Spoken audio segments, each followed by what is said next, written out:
Gooch. That is Keys. That over there is Big Chief Shawn. And this is the RogueHead Huddle. All right, all right. Welcome back, Big Chief. Thank you. Sorry for the delay, boys, but problem solved and we're ready to go. I would like to drop in on that little statement you made. It's those little things about Andy Reid that we all worry about. It's like we want to commend him so much for being a great coach, but it's like if you were just that guy that likes to put the foot on the throat more often, your success value would go up so much more. He has so much respect for everybody else in the league except for himself sometimes. And it's reflective on his coaches sometimes. Yeah. Well, and I know we all respect Andy Reid. Of Like we course. we respect him, and it's not that we're not grateful, for what he's done, for where this team has been brought since he's came here. We all remember how the team was before. I think what we're all searching for though is, what's next, and you know, how does this team have sustained playoff success? Is Andy a great head coach, or is he a great offensive coordinator who is a head coach? Because sometimes that happens in the NFL, right? Yeah, that does happen. I mean, because that's what I'm saying. I'm not trying to cheapen Andy Reid, but that's what I was saying earlier before I had to leave earlier. That's what's stopping him from being that legend he deserves to be. Because he could be great. He could be a legend, something beyond even all the accolades that he has now. But is he, like, you could even say, is he great to some extent? And to a lot of people, yes, he is great. But is he that legendary that he deserves to be? You know, could he be better? Yes, 1,000 times better. If he would just get over that one little thing of love, respecting the run game just a little more, and that's something so minuscule. It that hurts his career, and it's baffling to me. It's mind boggling for real. Because he's so cool, and like you said, and what's the one thing that everybody in the NFL agrees on? Him having a bye week is the scariest thing you could do, right? And if he could just, as you pointed out earlier, could just adjust mid game, he would be the greatest coach alive. Nobody would be able to beat him because of his intellect before and during the game. Come on, man. It would be something to behold. Like, so to me, what makes any of those coaches, head coach, offensive coach, defensive coach, it has to go back what you said earlier. It has to be the ability to adjust and adapt. Because without adjusting, without adapting, you will never grow. You will reform. You'll go back. You'll go backwards. You have to adjust. You have to become something else. Sean McVay from the Rams is that perfect example. He was all offensive in the first Super Bowl, and that didn't work. Then he decided, hey, let me just up the defense a whole lot more, adding Von Miller, keeping Jalen Ramsey. You know, he's like, well, if my offense is not going to win the game, my defense will dominate, and I will have to do less offensive thinking. And look what it's done. It's got him to his second Super Bowl already. That's how it works, man. You have to be able to go, this is not working. We have to do something else. This is where you get a Belichick down in the Super Bowl by like 20 points and winning the game with 35 on your board. Being able to go, this is not working. What do I need to do to improve the team? What do I need to do to say, hey, we got this. Let's adjust to this. You know? And to me, like, let's say for instance, who am I thinking? Like Romeo Cornell. He's a great defensive coordinator, 100%. And what makes him great is because he knows when to stop doing the same things. He knows when to adjust. He knows when to adapt. Same thing with any of the good coaches, all the great legends. They are not hurt by adversity. They go above adversity. They go beyond it because it's just another hurdle to them, a challenge. Any real coach wants a challenge. You know, there's no coach that just goes, "Oh well." That's why when a lot of people like, I don't want to face them in the playoffs, and I don't want to face them in the playoffs. A real coach is just like, you're just another team to me. You are a threat, but not the only threat. So I'm going to treat everybody like they're a threat. Just like you said with Belichick going 17-0 in the season, he was proving the point. You're not a threat to me. You're not a threat to me. You're not a threat to. I'm the threat. I will adjust. I will beat everybody. I will show no mercy to no one. And if Reid was just that guy for the, let's say he was that guy for the entire Mahomes era, he probably have 4 rings right now. No doubt in my mind. Mm, Yeah, I think that would show up with some of his defensive coaching decisions. Like, right now nobody believes that Spags is gone because nobody believes that Andy would do that. And I think that part of that is, reflective in part of Andy's problems is he kept Sutton at least a year too late, and it cost us a trip to the Super Bowl. And, you know, I don't know, because a lot of people have the same respect for Spags, and I like him as a person. I like Andy as a person, but yeah, I mean, I think that's why we asked this question: what makes a great head coach or a great offensive coordinator or defensive coordinator? And the answers, are different, and I think that's why you see so many coaches fail their first right. time. A lot of coaches do better the second time they get a head coaching job, which is funny because we make fun of teams when they give a coach a second chance. But for the most part, a lot of coaches do better their second time around because they learn what they don't know the first time. They find out on the job, how prepared they really are for it. And then the second time, they can do better at it. But for me, as a head coach, you have to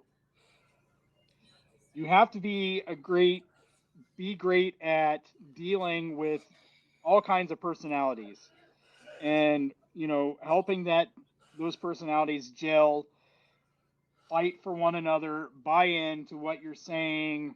You have to be good at clock, at time management, those kind of strategic things, that I think probably the two best coaches in the NFL at that are Belichick and Vrabel, as far as time management and kind of using the rules in your favor and all of those things. Um, and you have to make adjustments. You have to. I don't think it matters whether you're an offensive minded coach or defensive minded coach. I think it helps if you understand and respect all sides of the football. But for me, that's what makes a great head coach. But when we talk about Reid, it seems like we talk more about the results of his teams and the fact that he's an offensive genius, and we don't really talk about any of those things that to me is what makes a head coach a Yeah. good head coach. Um, because I mean, seriously, if we're being honest here, some of the half these, half a dozen coaches in the NFL could have at least done what Reid did with Mahomes. You have Mahomes, Tyreek Hill before this year. You had Sammy Watkins. You have Tyreek, and you have Travis. there's a handful of coaches that could have done just as good as Reid. And I know people don't want to hear that, but it's the truth. Yeah. When you have a Just talent like like, Mahomes. just like if, you know, Bruce Arians could have had multiple quarterbacks last year and still won the Super Bowl. He didn't need Brady. He had a loaded offense. He had a great defense. He had a good offensive line. And so, all he would have needed to do, and his one big issue was he was insistent that Brady learn his offense until Brady said, "Hey, listen, this isn't working." When Brady was trying to run his offense, he had bad games. You could watch, at halftime, you could see halftime the Bucks would be losing, and Brady'd have thrown like 2 interceptions or something. And you could tell that Brady said, "Screw you, I'm running my old offense." At halftime, and the Bucks come out, and Brady looks comfortable. He's throwing touchdowns, and the Bucks start, coming back, and they win. And so, I don't know if it's an older coach thing, or what. A lot of the older coaches, Belichick and Arians, well, for the most part, not counting kind of the last couple of seasons, and Reid have kind of fallen, by the wayside. How's Pete Carroll doing out there? Yeah. You know, some of these young guys are coming in and they're making it right to the Super Bowl. Zach Taylor is what, second, third year as a head coach? Yeah. Second. I think. Second, I'm pretty sure. What do you think, Gooch? I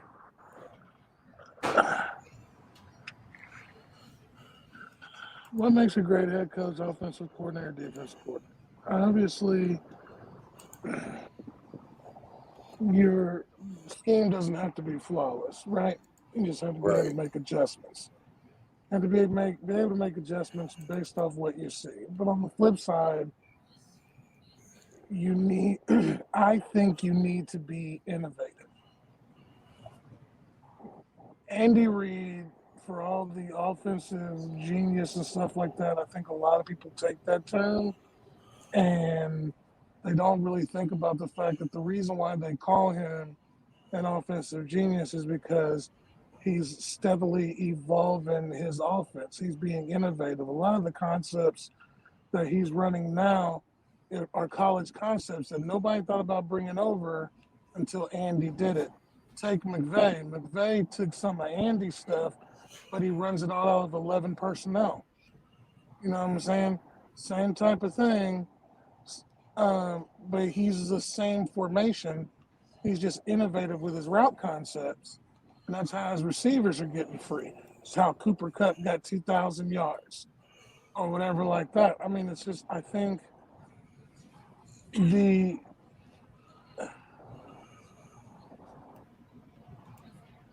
what stifles innovation is the fear of change. You know what I'm saying? Spags is set in his ways with his guys and his system. He believes his system should work. He makes certain adjustments, but only to keep us, and I say keep us in games because a lot of times we're in the lead, but only really is kind of like to hold on for dear life to make sure that we don't blow it. You know what I'm saying? Nothing real super duper changey where we're just going to put a stifling on them. You know what I'm saying? And if we're gonna use, that's my idea of what a great head coach, offensive coordinator do. You got to be innovative. You got to be able to adjust. But then let's take it off of that and let's go. Same thing with line coaches. If you can't make our line better, then you're in Yeah. over your skis. Yeah. You know what I'm saying? Totally agree. Same thing with the linebackers coach, which I was really sad to see Matt House. Was it House coming back to LSU? I was really sad to see House go because of the work that he did with Bolton and Gay, and they progressed a lot under him. So there was never really a gripe about the linebacker play until Sorensen was in or Neiman was in. But House didn't make those calls. Spags made those calls. You know what I'm saying? I just feel like in any position coach, you got to know what you're doing, be able to teach what you're doing to a T. Those guys have to buy in, but then you have to be innovative with the concept. If they know at every other third down, you're going to run a stunt concept or whatever, or you're going to rotate when you rotate Chris to the end with Frank. This is what you're going to get, or whatever like that. I mean, is it just me, or for a second-year quarterback who didn't even play all last year, he was able to audible around Spags' defense during that game way too easy. Yeah. You know what I'm saying? And I think that Spags in his day, when he had all those weapons, was a great defensive coordinator because my talent will beat your talent. But what happens like with this Chiefs team when your corners aren't as good?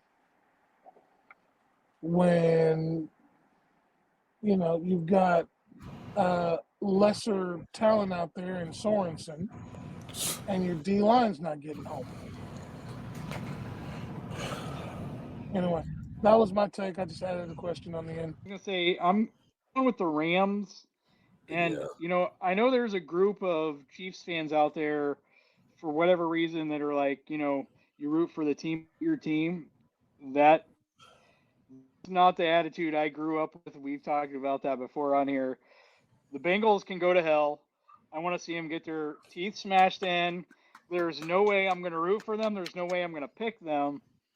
And I'm looking forward to, and I hope I'm not disappointed, but I'm looking forward to, because you might do it against the Chiefs, but you're not breaking Aaron Donald sacks. You're not No. breaking Von Miller sacks. So No. good luck to you, Joe Burrow. I hope you don't end up sustaining an injury that makes you have to sit out all of 2023 or 2022 rather.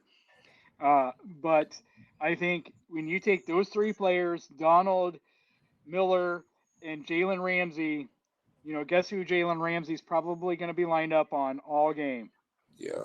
right? Uzama's probably, you know, with his MCL tear or whatever it was, he's probably not playing.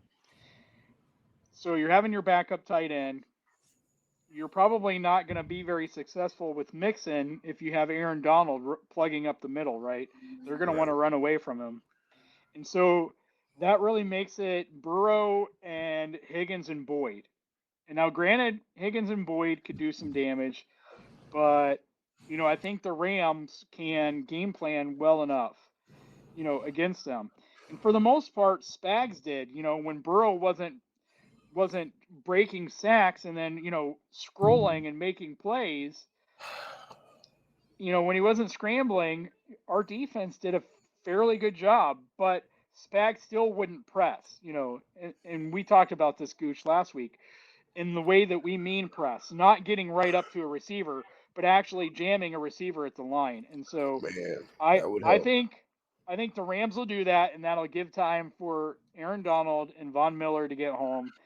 And if people thought 9 sacks from the Titans was crazy, I'm going to call for more sacks. So I'm going Rams. And they'll run the ball too, unlike Andy. Yeah, because they have Sony Michel, and he's pretty darn good at running. So Who you got, Gooch? Oh, you're waiting on me. Now, my head is telling me that the Rams are going to win this Super Bowl. But you know, I am the master of the dark arts. you will live And, in it. and something deep down inside tells me that Stafford is due for his Stafford game. And I'm wondering if that doesn't happen on the biggest damn stage in front of his own home fans in the Super Bowl. Now, I do believe that the Rams, now, granted, do I think the Rams are going to win? Yes, because they've won despite Matt Stafford before. That defense is great. I'm just saying. Yeah, If you think about the pressure, he was traded for Jared Goff, who is 10 years his junior. who went to a Super Bowl with McVay. So this isn't nowhere that McVay hasn't been. And Stafford isn't proving that he's the better choice because you're only getting as far as Jared Goff ever got. And if you lose, you've gotten as far as Jared Goff ever got. So you've got that pressure, and you're playing in SoFi. There's that pressure. And you're Matt Stafford, the pick machine when things start getting a little wonky, and there's the pressure from that. I still think the Rams are going to win, but I wouldn't be surprised if Matt has 2 or 3 picks. Yeah, I think, though, that the 49ers defense is a lot better than the Bengals defense. And, Stafford was able, to win that game. I don't know. I'm hoping it's not even close. And I really can't see it being that close because what are the Bengals going to do against the Rams that they didn't already put the best game plan they could possibly ever think of already on tape for the second half against the Chiefs? What can they throw at Matt Stafford that they haven't already put on film? Yeah. Chicken, but then gave you the honey mustard sauce?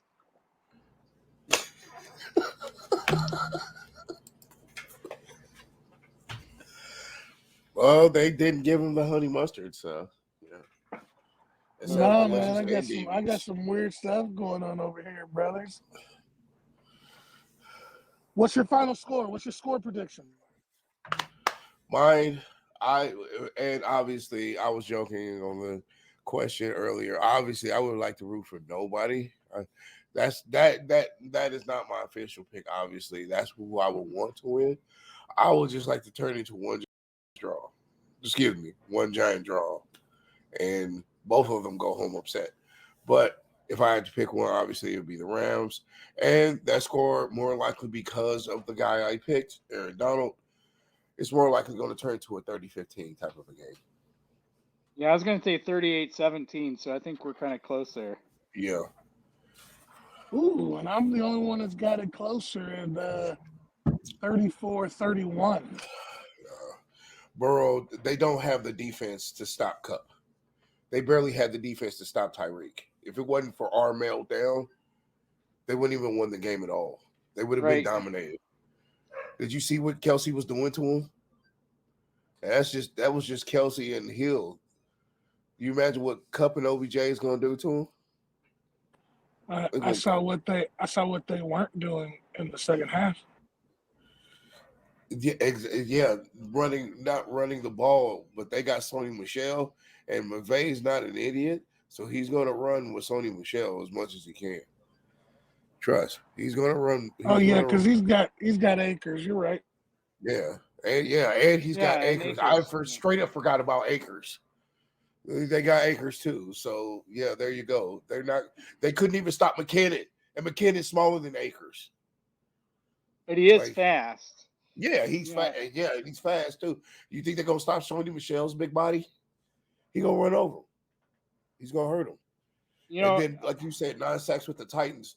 That was just the Titans' defense. Aaron Donald can get 4 sacks in a game on his own. Right. Like, no, they're gonna get hurt. Real bad. Jeffrey Simmons is a good defensive tackle, and he might be pushing, Jones. He might be coming up on Jones as the second best defensive tackle in the game. But Aaron Donald is still number 1. And, I think when you look at, again, I don't think the Bengals in any way are a better team than the Chiefs. I don't see anywhere on that roster, position groups where they're better, talent-wise. And similarly, the Chiefs have Tyreek and we have Travis. Okay, the Rams don't have a tight end like Travis, but they still have Kupp, they still have OBJ, and they still have Van Jefferson. That's a pretty good 3 receivers, and they also, I just feel like the way the Bengals played us. You got to remember, Joe Burrow looked really bad the first half. Yeah. Right. I mean, he looked as bad as Mahomes looked in the second half. He had like a 50% or lower completion percentage. and he had no touchdowns and one interception in the first half. Like Yeah. he didn't look good. And then the yardage he got, well, at least mostly through the first half. And then the big yardage he got, what was from? They threw a screen pass to Chase or somebody, and we just didn't tackle. Right? Like they didn't look dominant on offense, and that was with Jones and Ingram. Yeah. And Reid made some good plays on there, but that's still not Aaron Donald, and that's still not Von Miller, both coming at you at the same time. And we don't have a cornerback near the quality of Jalen Ramsey. No, we do not. So, I mean, Jalen's going to erase Chase or Higgins, whoever. He's going to erase someone right there. So that takes half of we were having to bracket players to do that. They don't have to do that. Burrow and them ain't ready for this. They're about to get hurt real bad. Like they should have been hurt already real bad. This should have been Right. the Super Bowl that it should have been the one the Patriots stole from us. That it should be that Super Bowl now. They should get hurt the way that we were set up to hurt them, because we were set up to have 28 at halftime, to come out in the second half and at least score 3 and be up and have 31 points before they ever got the ball to begin the third quarter. Yeah. By the time they got the ball in the third quarter, we should have had at least 31 points, if not 35. Yeah. And so they should be in a hurting like they should have been in a hurting that game. Gooch, I'm going to give you the last thoughts here before we move on to our final topic here. I He's hate the discussing fact with that this Nancy Super Bowl. I hate the fact that this Super Bowl doesn't have the Chiefs in it. I hope they do a 100%. massive overhaul on defense. I hope that Andy rethinks his offensive philosophy. I hope that all the necessary cuts need to be made. I hope I never see Demarcus Robinson's 11 with him inside of it ever again. So no more Neiman and Sorensen too. We good with that? Wait, are we doing Let's Be Petty, or are we doing Super Bowl pick, or are we doing our last topic? Did you just move on to the last topic? Yeah, let's do it. Because You already started us, Gooch. no more DeMarcus. I need to not see CEH, but I know that's not going to happen. I need to not see Neiman Sorensen. I need to see more Watts. I need to see, they're going to sign Orlando Brown. I know they are. Don't. They are, man, because it's not, they can't franchise tag him to 20-something million that the tag is going to be. So I like to see Pat work on his fundamentals more and his footwork. I'd like to see more of the young guys and Armani Watts. Bring back Bo Pete Keys. I'm still on that train. Think about this. Thornhill and Snead as safeties. There's a lot of good free agent corners that won't break the bank, but are better than Snead and better than average, like good corners that'll be free agents. So you move Snead back to safety, let him play because he is fast with his 4.3, and let Thornhill play the Matthew role. Tag and trade Matthew. Cut Hitch, cut Frank.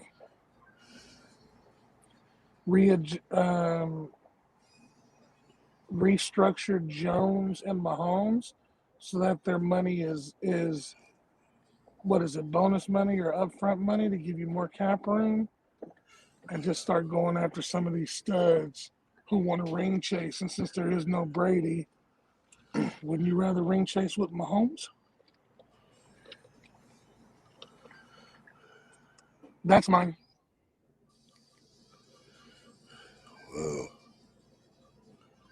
Wow. That's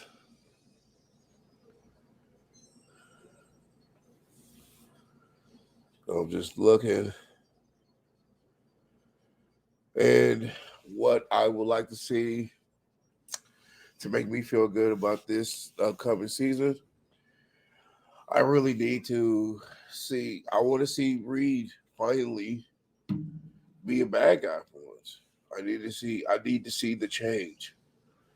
I don't need to see the loving walrus that we're all used to, aka, Chief of his cause. Because he's such a humble dude. I want to see him make decisions that will get us to win now, instead of worrying about somebody's feelings or how they would feel about a certain thing or a certain way of, you know, the whole Patrick learning footwork thing. That's good, but first of all, I would like another thing. I would like Ingram getting signed.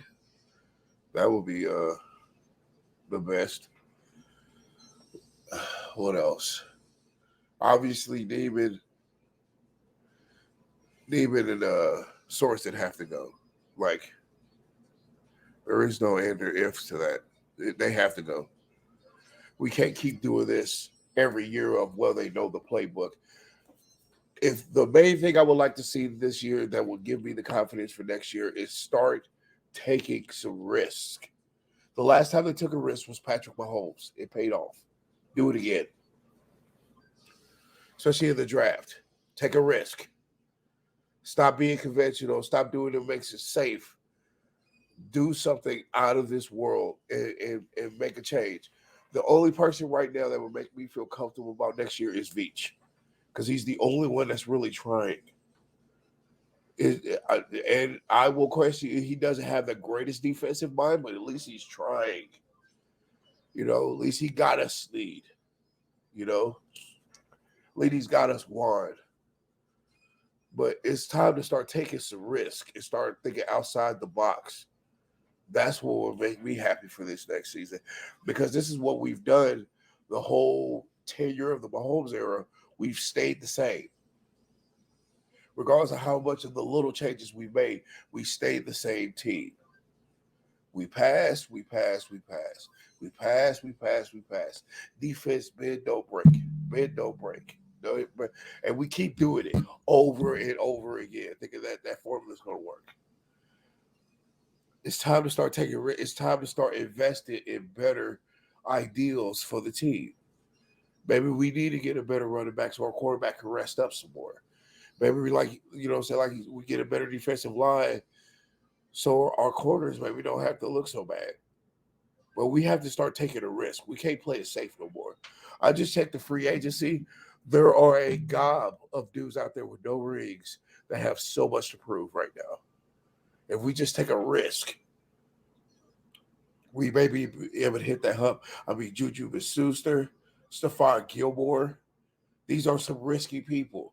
But sometimes the best risk or the best rewards.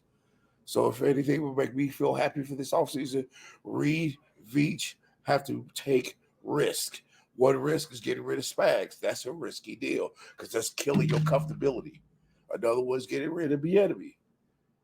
Or Bieniemy being our new coach. Whichever one.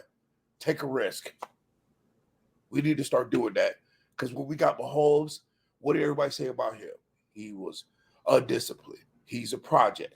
He's not ready. He'll be a second stringer at best. Yeah, he turned out to be one of the best things that ever happened to this franchise, all on a risk. We need to start doing that again, like now.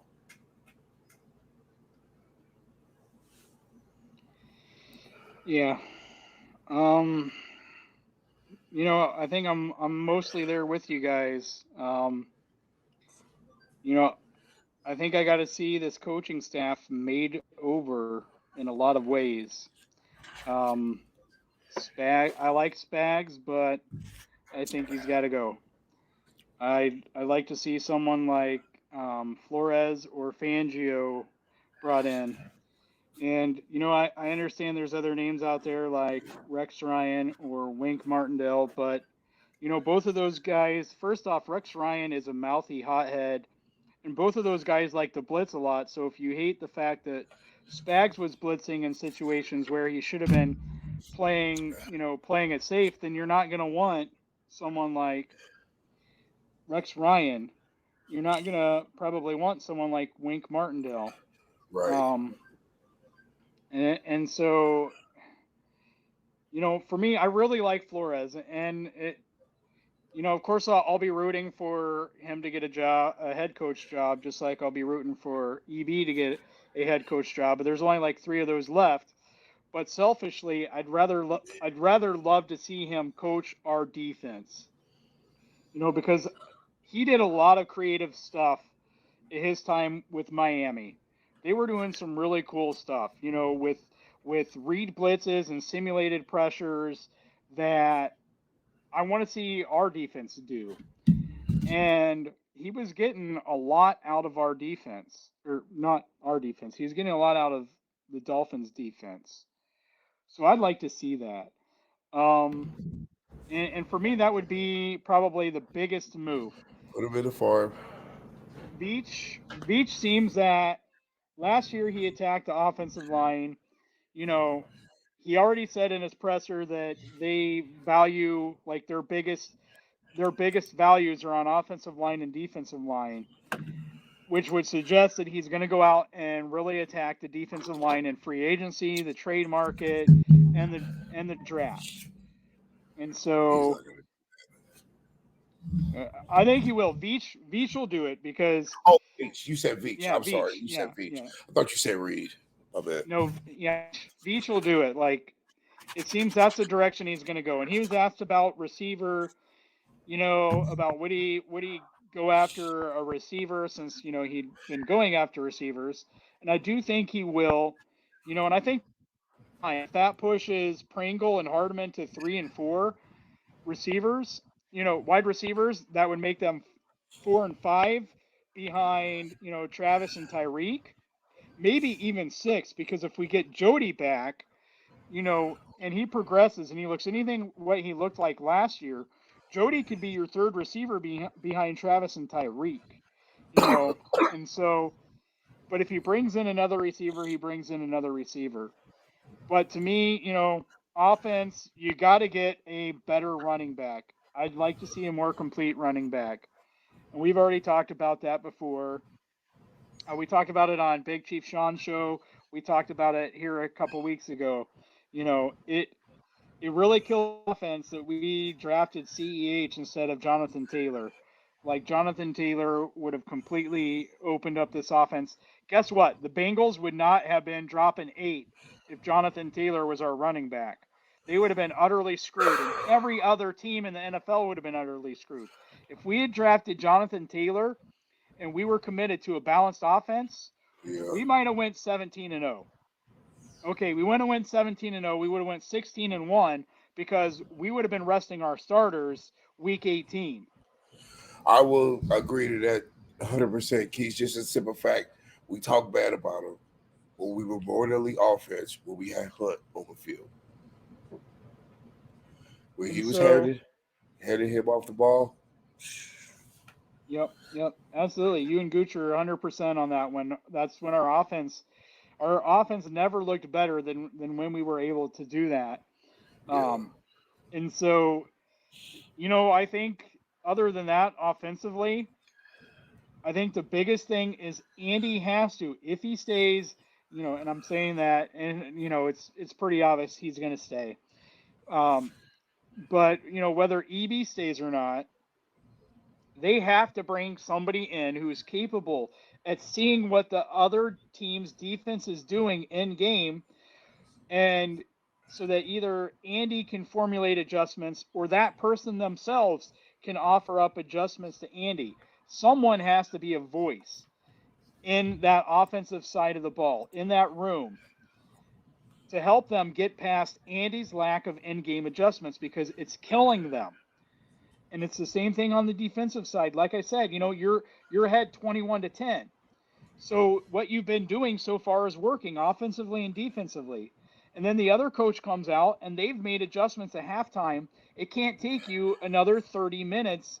It can't take you regulation to figure out what they've been doing. It doesn't work like that. You have to be able to make in-game adjustments. Um, And so that's, I want to see Flores on the defensive side. Veach is going to rebuild the defensive line.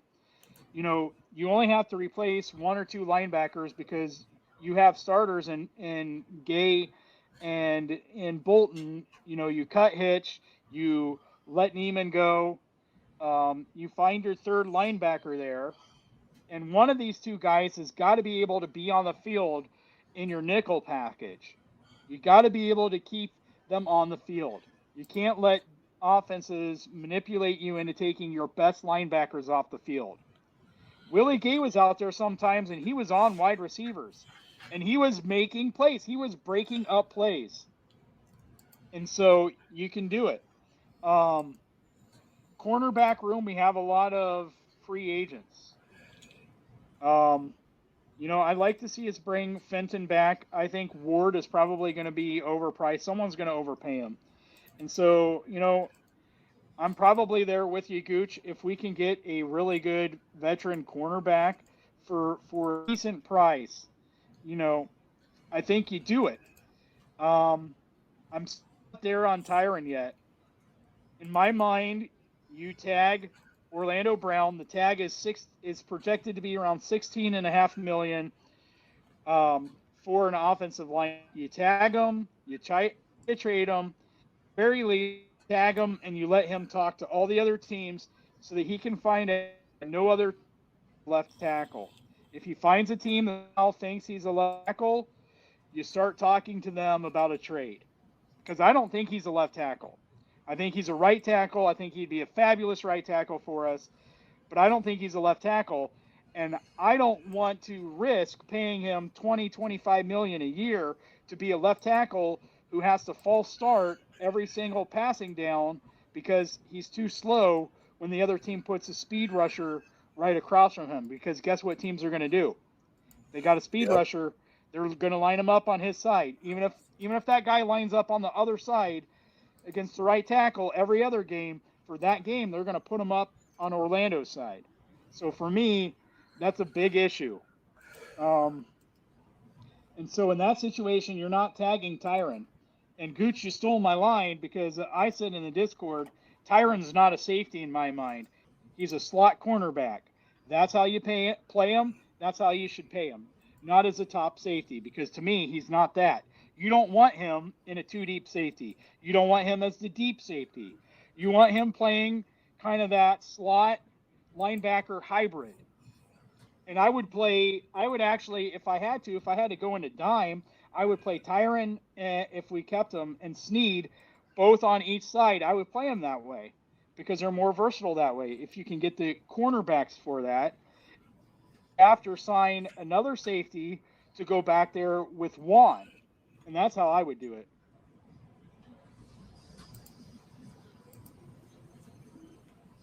Any last thoughts, guys? Anything we've talked about? Anything? Any last parting shots at anybody? Anything? It's been a frustrating week. Uh,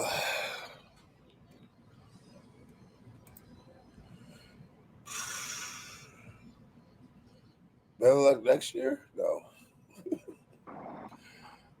Nope, I'm out.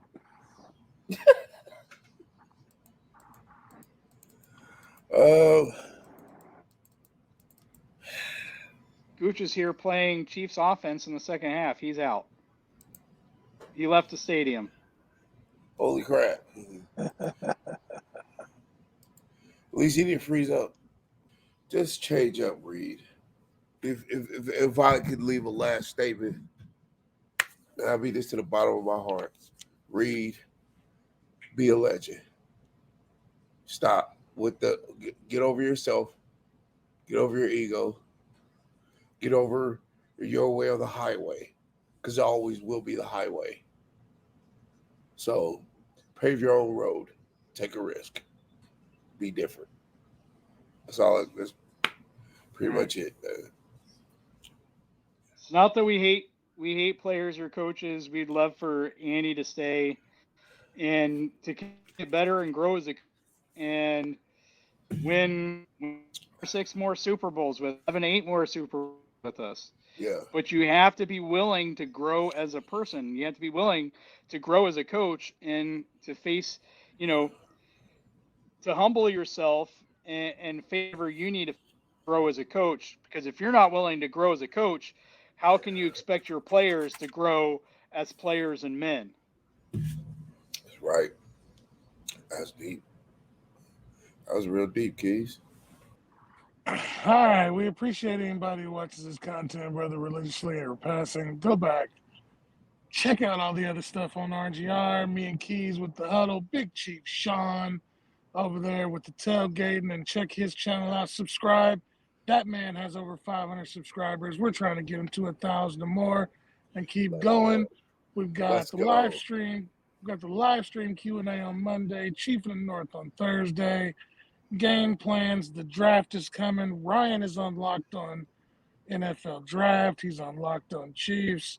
If you're not a member, become one. Join the Discord. Me, Keys, Big Chief.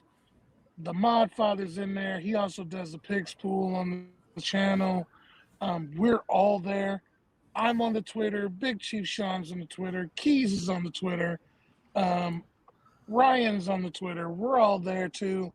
If you have any questions or anything like that, like, comment, share, subscribe. Obviously to me and Keys in the Huddle, to Big Chief. Again, I'm gonna keep pushing Big Chief. You know what I'm saying? He's there. Above all else, make sure you tell somebody you love them. We're all serious about that. It is never too late to give somebody their flowers. We prefer you give them to them while they can still enjoy them. Peace out. Peace. Catch you in the next one. Get some popcorn. Thanks for watching this video from the team at RGR Football. Click these videos to see more and subscribe to RGR Football.